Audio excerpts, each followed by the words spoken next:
Yo,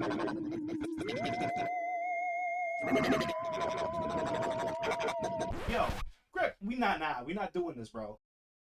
What's good, y'all? It's MadTunez.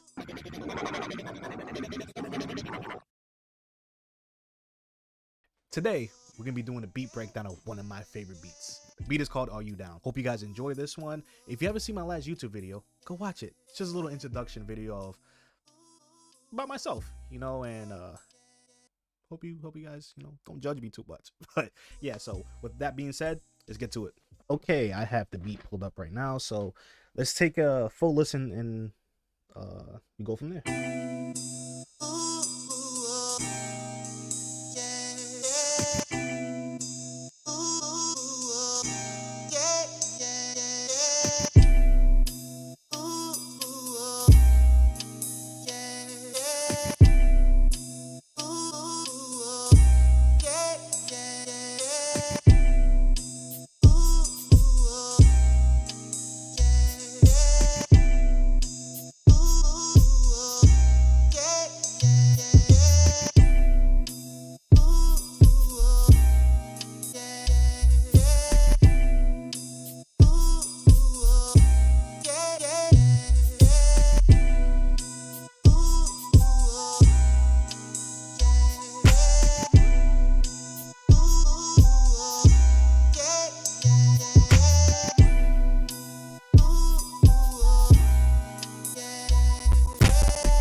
Okay, so that's basically the whole beat, and I switch it up after a while.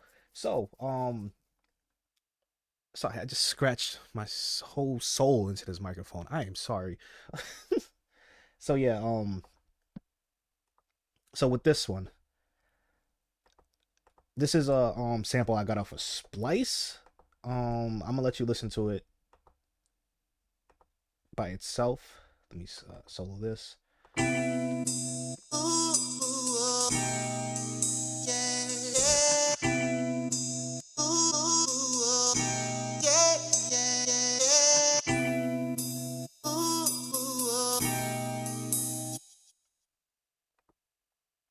So that's the original sample. I mean, that's the this is the main sample of what I had. So let me start by showing you the original sample of how I got this. So this is the original sample of what I got from that.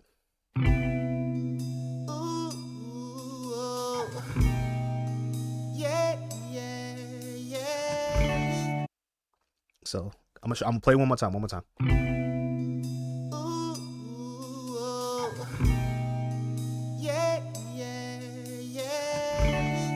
So this is just I don't think I got this off a Splice. That says secret sample when I already have it right there. I got this off a Tracklib. So this is a Tracklib sample. Shout out to Tracklib.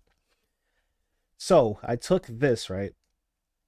And this is what I came with before, All I did was pretty much it's kind of sped up from what it is, but these are the original chops that I have.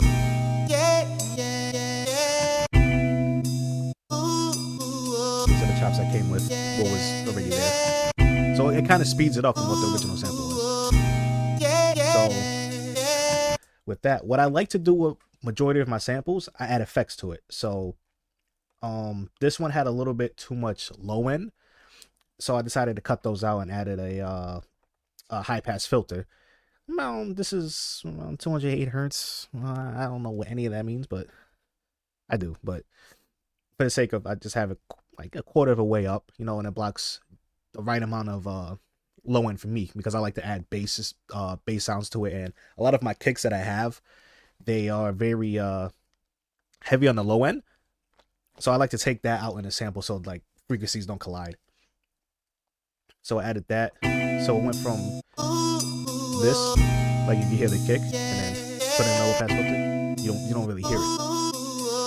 So I wanted to give this more character. So I added a phaser to give it a little like spaceshipy effect, for lack of a better term.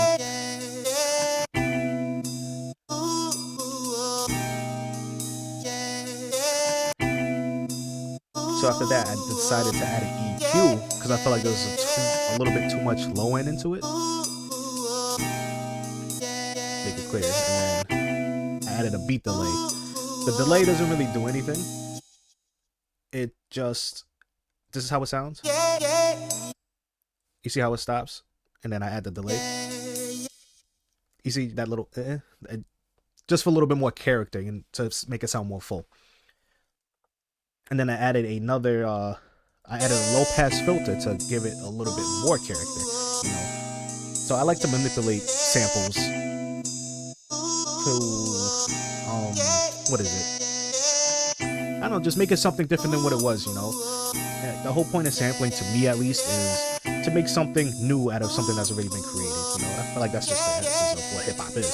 So I try to keep that in this beat, and I feel like I've accomplished it, you know, but I add these little things to add the character and to add more life into what the sample really was. Because this sample carries the whole beat, so it's pretty much nothing to really do to this sample per se, but, you know, just adding little touches to put you into it is what really matters, you know, and that's what I really strive for, is to put myself into these samples. So, yeah. Next, what I did was, added a bass line. So before I play it, I was listening to a lot of boom bap hip hop, right? And one thing I've always admired about that type of genre of hip hop is their bass lines. Their bass lines are super just crazy and very rhythmic. So up until I made this beat, I've never did that. I've never attempted to do that. And I was listening to a lot of boom bap. I'm like, hey, you know, let me make a beat that has like some, you know, a very rhythmic bass line. So, you know, I played it. The next video I'm gonna have the whole camera thing, but I ended up playing it like just off the top, whatever I felt, and this is what I came up with.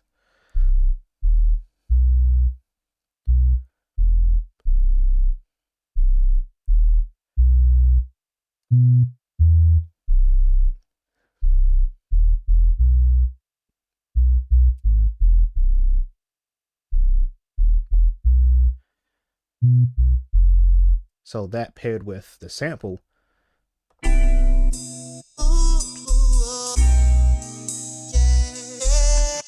it's totally different than what's in the original song.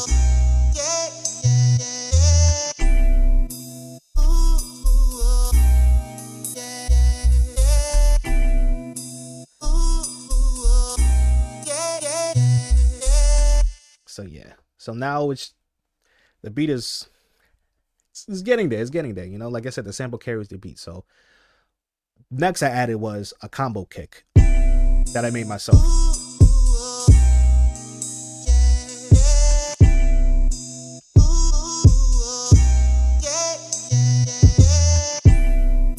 So with the combo kick, a little advice that I would give is to find two kicks that have two totally different frequencies. I like to have one that's a little bit higher than the other one. Oh, this was a little higher, a little bit more.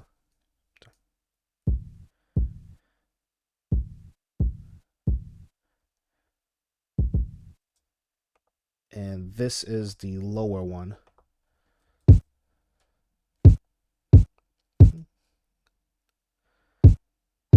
Not so much low, but, you know, a little bit more punchy. So added them together gives it a little bit more.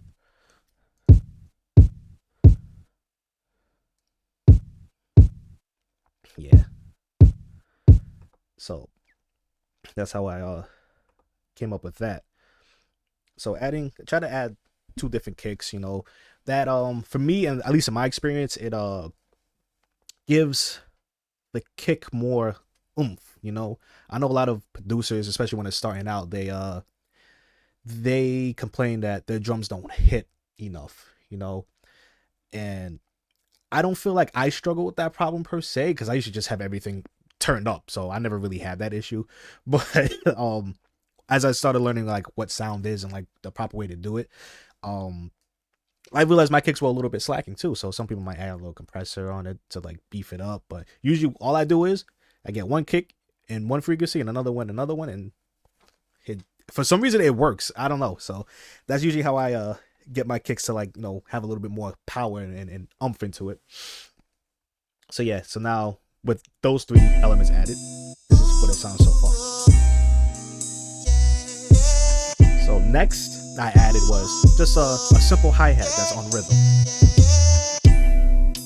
Just to,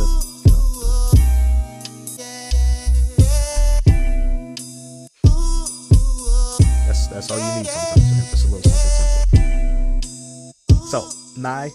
So my favorite part of any beat is the shaker. It's something about a shaker, man, that it could change the whole vibe of a beat, and adds a little bit, like, like, I don't want to say jigginess, but it just adds something, so, like, this little, used in the right way, of course.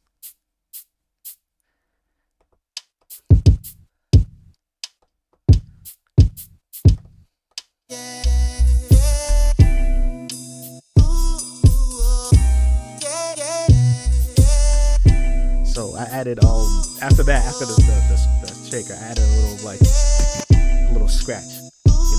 It's hip hop, so I feel like that gives a little throwback feel to it, And I have the as you can see, I have the breakdown, like, not breakdown, but like other added part to it. So I added a clap.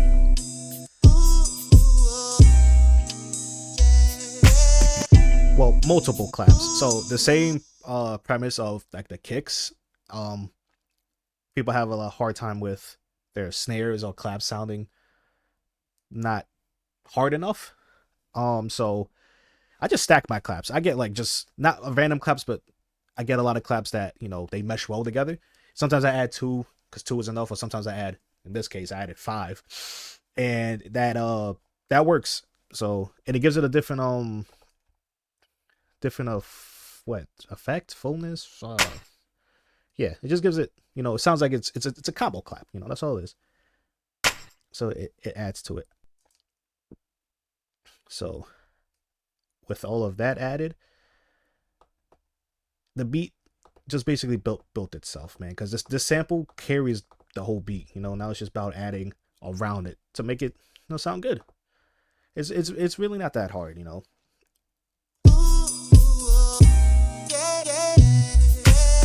So I felt like I was missing something. I need some, like, I want to add me into it, So I added this little I don't know, little guitar. It's a glide. I used the modulator on the piano. It's just one note, and that's it. Goes to the next octave.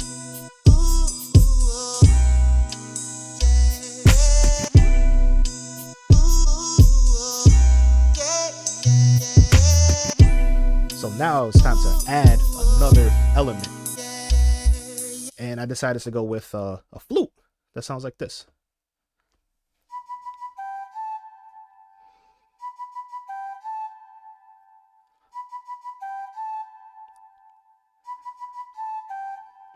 I feel like that right there just adds another. It brings it all together, because, like I said, the sample in this particular beat carries it. There's really nothing to add to it, I feel like, but just sometimes adding 1 or 2 more things brings the beat to life. Oh, I'm sorry. Just adding a couple more things brings the beat to life. So I always try to do that in a lot of beats that I do, and it really makes a difference in just using the sample itself. There's gonna be times where the sample carries the beat, or there's gonna be times where you have to add stuff, so I feel like you should keep practicing that. What can you do to just make the beat sound, more cohesive and just, I don't know, entertaining. So I try to use that rule of thumb when I'm producing a lot of beats, so that I feel like this flute really brought everything together, and it came out sounding like this. Yeah, it's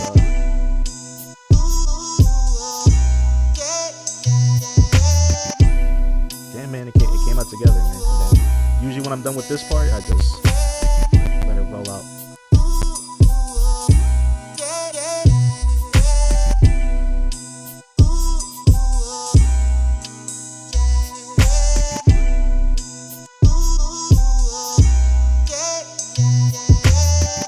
So yeah, that's the beat breakdown of Are You Down.